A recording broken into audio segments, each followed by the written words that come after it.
Pay close attention. The news you're about to see is fulfilling Bible prophecy.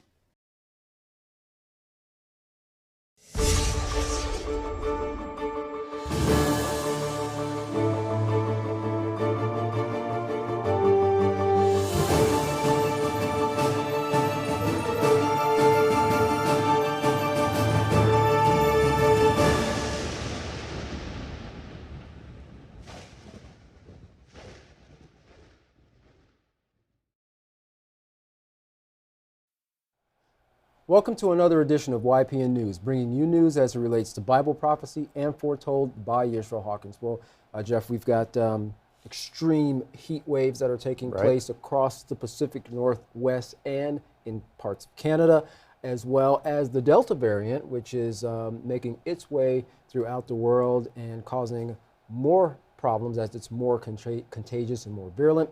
And also, we're going to talk about some things that are taking place in China in regards to their weaponry and the relocation of such. But we're going to first start in the Pacific Northwest, where rolling blackouts are taking place while that part of the nation deals with extreme heat. Other measures such as water trucks watering down drawbridges to help keep the steel from expanding. And if you're thinking about taking a dip in the pool, well, those are closed too, as cement temperatures around the pools are so hot that they can cause severe burns. Wow. And let's not forget about the asphalt in the roads that are buckling because of those extreme temperatures. It's pretty hot. Yeah.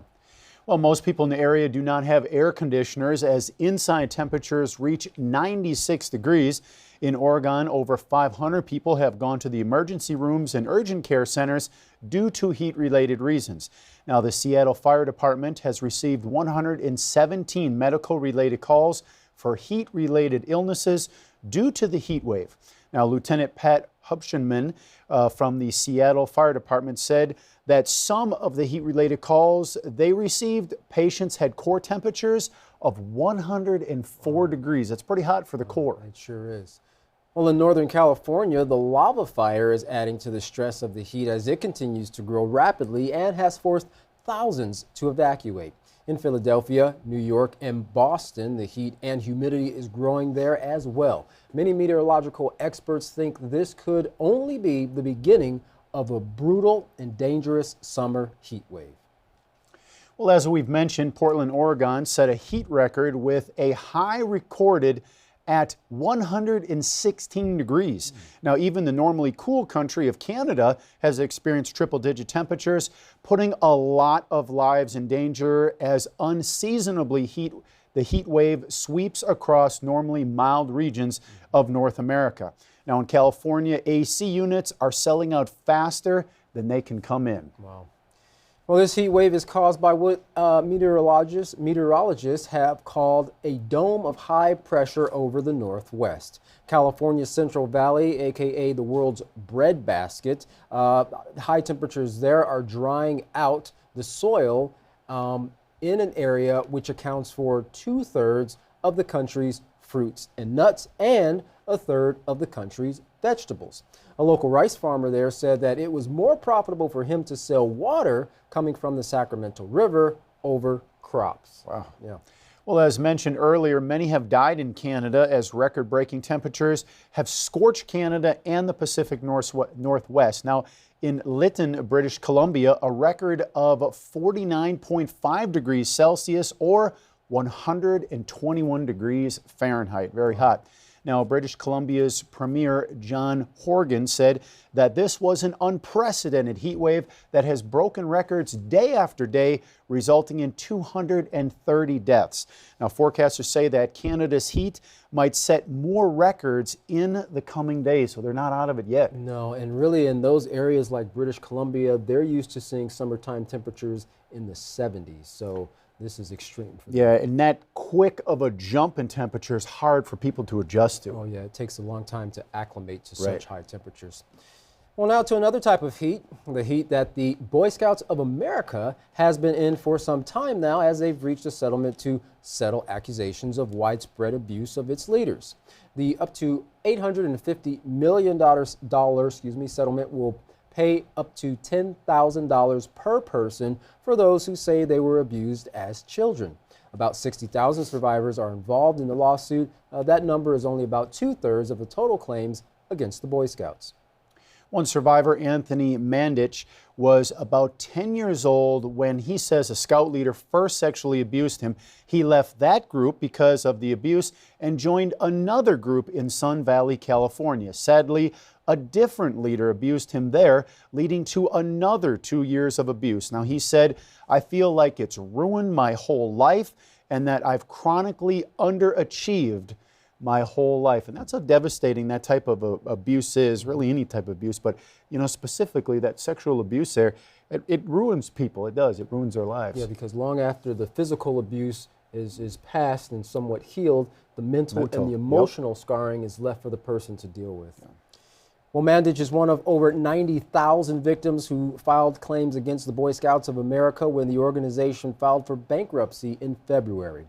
The organization has set up an $850 million fund and could allow victims to apply for more through insurance payouts. A representative for Mandich and thousands more said that this isn't enough, as it doesn't hold the Boy Scouts of America or other organizations who are the eyes and ears of the Boy Scouts accountable.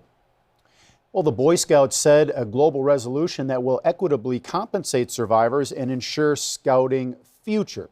Now, victims groups involved in the deal said it is a significant accomplishment that achieves consensus. Mandich said that this deal makes him feel like he's not even being listened to. This deal has to be approved by the more than 82,000 victims before it moves on to bankruptcy court. So, a lot of people have their say in it until he's ever going to see any type of compensation. But no amount of financial compensation ever fixes that type of abuse. No, you're absolutely correct. Well, Boy Scouts of America said this deal could provide the framework for the group to emerge from bankruptcy later this year. Well, we're now going to turn to our field correspondent, Larry McGee, who has been covering several stories for us.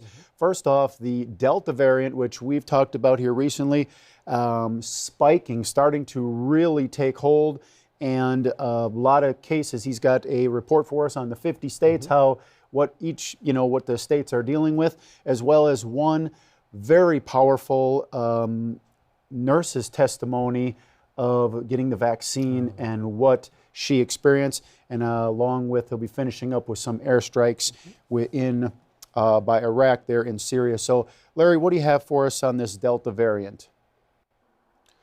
A large part of the stinging impact and effect of the coronavirus is its strong mutational capability and the continuous string of mutations that have sprung forth therewith, the latest of which is the Delta variant that has now been identified in all 50 states. For the notion that the vaccines hold the potential to curb the spread of the virus, alarms are now being sounded with regard to the unvaccinated, with Dr. Fauci actually suggesting that the country could actually become divided and separated into two Americas over the issue. The CDC has not moved so far to introduce new guidelines, but there is still a heavy emphasis being placed on masking, especially indoors. This, the CDC says, is intended principally to protect the unvaccinated, but the efficacy and protection of vaccines themselves is now being called into question as more and more people who have chosen to be inoculated are still nonetheless contracting COVID as new and more infectious mutations emerge. The testimonies which are now emerging from those who were persuaded to place their hopes in inoculation is both sobering and saddening. Have a look at this video of a medical professional who has suffered tremendously after choosing to be vaccinated. And since being in such a career, I have always been pro-science and pro-vaccination. Before my vaccination, I was a healthy and active 39-year-old. I enjoyed activities outside, traveling and crafting with my family. I also cherished my work in a very busy pediatric dental office. I was not taking any medications prior to the vaccine, and I have never had a COVID infection, and I have been tested for proof. In January, my life changed drastically. Immediately after the injection, I felt an odd tingling type dripping sensation in my arm. I had immediate heart palpitations and a feeling as if I was going to pass out. I'm so sorry. And my blood pressure reading was so high that I don't know how I didn't have a stroke. I cannot quote what it was, but as a hygienist, I take blood pressure readings on my patients before I treat them, my adult patients. And it was so high that I was scared in that moment that something was happening to me. I did eventually stabilize. They monitored me for the 15 minutes and then an extra 30 minutes after. And I did stabilize, so they went on ahead and sent me home. When I got home, I felt a little, woozy, a little dizzy. The next couple of days, I just had a headache and just kind of that feeling of unwell, all of the things that I had signed up for to get the vaccine. But it was 3 days later that my symptoms increased and accelerated. I had a sharp stabbing pain in my scapula area that was just this intermittent, like a knife stabbing pain. I had tingling and numbness throughout my body. It ran down both my arms. I also still had the heart palpitations. I had these internal vibrations. And the only way I can explain the internal vibrations is it feels like you have this little electric shock running through your body, like you're stuck in a vibrating chair, like glued into it, and it never stops. I have tremors in my hands, which has made me leery if I'll ever be able to practice as a hygienist again.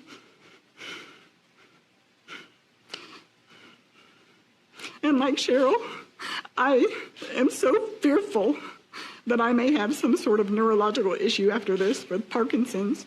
They have ruled out MS, but again, they have not told me that I have anything. They can tell me what I don't have. I have swollen lymph nodes, brain fog. I had brain fog so extreme that I would be having a conversation with someone and I would black out. Try to come back to that conversation and nothing was there. Swollen lymph nodes, muscle weakness, unexplained skin rashes. I had convulsions and nighttime seizures. I had to have my 6-year-old daughter wake me up from a fit in the middle of the night. No 6-year-old should have to do that for their parent. I have also experienced thick, clotting, heavy menstrual cycles. I was so afraid that I literally, and I have it with me, I prepared my will and my obituary for my family because I didn't think that I would wake up to the next day.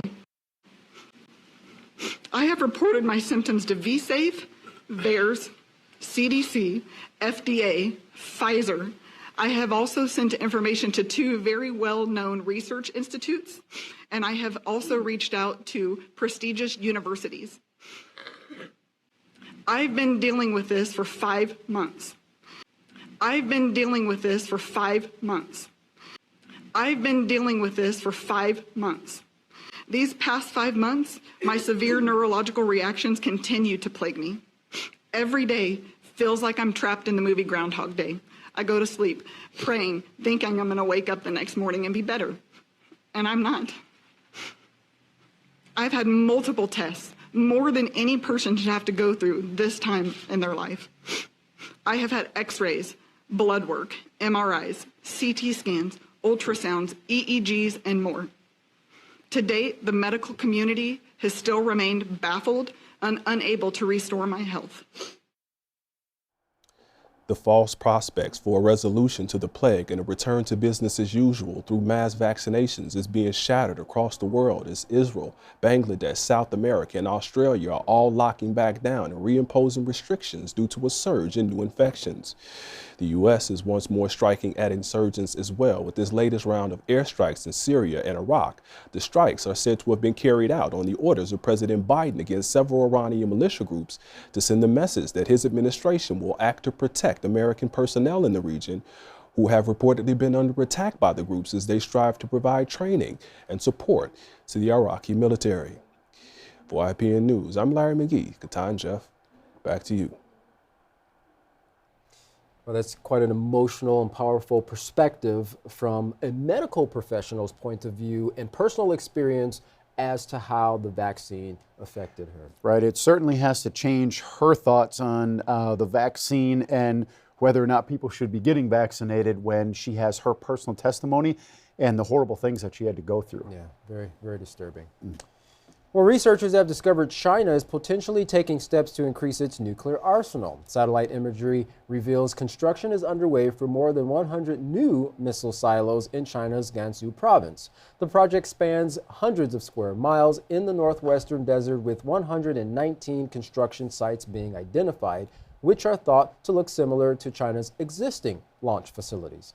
Well, currently Beijing has stored up between 250 and 350 nuclear weapons, and it is thought that the new silos will store their existing DF-41 missiles. However, experts believe the country could increase their weapon systems with these additional silos in the near future. Well, a DF-41 intercontinental ballistic missile has the ability to fly anywhere from 12,000 to 15,000 kilometers. The goal of the silo is to protect China's weapons and keep delivery capabilities ready. The idea of moving missiles from one location to another is not new. During the Cold War, the United States strategically moved their nuclear missiles across the grid of silos to prevent the Soviet Union from locating them. Well, China's Navy has also increased its nuclear arsenal with the addition of new submarines that have nuclear capabilities. These latest developments follow warnings from Pentagon officials. In April, Admiral Charles Richard, commander of the U.S. Strategic Command, called China's buildup, quote, a breathtaking expansion. And in 2020, the Department of Defense came out with a report saying, quote, over the next decade, China's nuclear warhead stockpile, currently estimated to be in the low 200s, is projected to at least double in size as China expands and modernizes its nuclear forces, end quote. Wow. But could China be feeling the need to increase and improve their weapon systems because other countries are putting pressure on them? Well, the Financial Times has recently reported the United States and Japan have been covertly conducting joint military exercises which are focused on the potential for war with China. Well, during the Trump administration, American and Japanese troops secretly held military games together. Now, under President Biden, these exercises seem to be continuing. The Financial Times reported 6 people who wanted to remain anonymous told the newspaper the two countries have been conducting war games in a top secret manner. Now, the activities have reportedly been taking place in the South China Sea in preparation for potential conflict with China over Taiwan.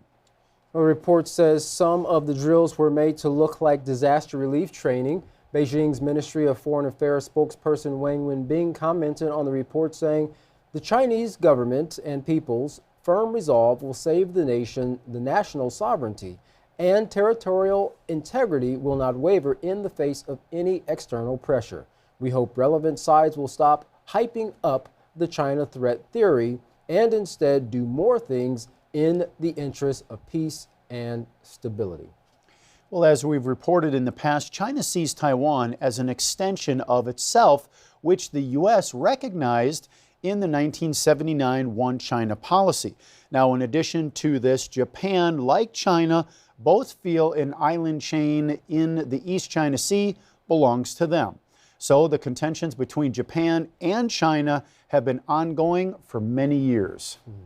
The sources have said the U.S.-Japan exercises included not only joint drills in the South and East China Seas, but the full gamut of drills, including tabletop war games. It is thought that if war did break out between the United States and China, the U.S. would rely heavily on its military air bases, which could make Japan a direct target by China. Well, as a side note, the North Atlantic Treaty Organization, led by the U.S., is also provoking another world superpower, Russia. Now, over the last 2 weeks, NATO and Russian fleets have encountered each other in the Mediterranean and Black Seas. Now, reports have claimed a heavily armed warship and Russian bombers held a mock attack on a British aircraft carrier in the Mediterranean Sea. Now, the mock attack also reportedly had an escort of Russian planes. In a show of force to counter the warlike move, at least one of the British aircraft carrier's stealth fighters circled the Russian warship. Military drills were launched by Russia in the Mediterranean immediately following an incident with a British destroyer in the Black Sea. Russia claimed the British ship had entered Russian territorial waters without permission, while Moscow says the military exercises are nothing more than the usual drills. Warplanes capable of carrying hypersonic missiles have been involved, and the tensions seem very high. Well, getting back to China now, and President Xi Jinping's recent warning to leave his country alone, or they would be met with a great wall of steel, he said. Now, the warning came while the Chinese president was giving a speech for the 100th year anniversary of the China Communist Party. Now, the country is still determined to pursue economic dominance in the world's arena. Now, outsiders are showing their support for China's growth. Elon Musk, the CEO of Tesla and SpaceX, recently tweeted, "The economic prosperity that China has achieved is truly amazing, especially in infrastructure. I encourage people to visit and see for themselves." When Donald Trump was in office, he took China's economic moves as a threat to the American economy. In an effort to balance things out in the trade world, he slammed China with tariffs. But there are other unresolved issues, including the Uyghur human rights crisis, as well as disputes over Hong Kong, Taiwan, and intellectual property, among other things. Well, now President Biden has to make some decisions on how he will deal with China, but so far hasn't made it clear what his stance will be. Now, it is clear from President Xi's comments that he is putting his country on high alert for any potential threats. The Washington Post quoted part of the Chinese president's speech when he said, quote, "The Chinese people have never bullied, oppressed, or enslaved the people of other countries. At the same time, the Chinese people will never allow any foreign forces to bully, oppress, or enslave us. Anyone who dares try to do that will have their heads bashed bloody against a great wall of steel forged by over 1.4 billion Chinese people," unquote. Wow. You know, Katan, it's said that China's president has to resort to using those type of words, saying those type of words there. Definitely not friendly. He's trying to say, leave us alone. But as we covered in that article, that, they feel pressured by these other countries that are not, the U.S. being one of them, so they're building up their nuclear storehouse, if you would, now working on these silos, doubling, they're projected to double their nuclear warheads over the next, several years. So, like other countries, China is focused on its military advancements. And like someone said many years ago, war doesn't start with the dropping of a bomb. It starts with words. And you think about, President Xi's statement and how long there's been this buildup of tension between primarily the United States and China, to bring him to the point where he feels he has to vocalize such a threat to the United States, to try to put it in their ear that, hey, we're not going to take this lying down. If you do, we're going to defend ourselves and our people as necessary. Right. Trying to be a strong deterrent, but nevertheless, those type of words, it only generates more strife with others, more hatred, retaliation, that's right. And eventually, these nations, somebody is going to make a move, and it is going to start an all-out war. That's right. Well, if you'd like to find out more about these stories and what you can do to protect yourself from these soon-coming wars, contact the House of Yahweh. When you do, don't forget to request your free copy of the Prophetic Word magazine and monthly newsletter. Here's how. To contact the House of Yahweh, you can write them at the House of Yahweh, P.O. Box 2498, Abilene, Texas 79604. You can call them at 1-800-613-9494. Visit them on any of their websites by going to Yahweh.com, YisraelHawkins.com, or Yahweh'sBranch.com. You can also visit our website by going to YPNnews.com. You can email the House of Yahweh at info@Yahweh.com. For all calls outside the United States, please dial the number on your screen. And of course, don't forget the best aids to assist you in studying of the scriptures, the Yisrael Says and Ask Yisrael program. You can find those online any time of day by going to YisraelSays.com and AskYisrael.com. Well, don't go anywhere. Up next is another powerful and inspiring message from Yeshua Hawkins. You're not going to want to miss it. From all of us here at YPN News, I'm Jeffrey Heimerman. And I'm Katan Alexander. Thanks for watching.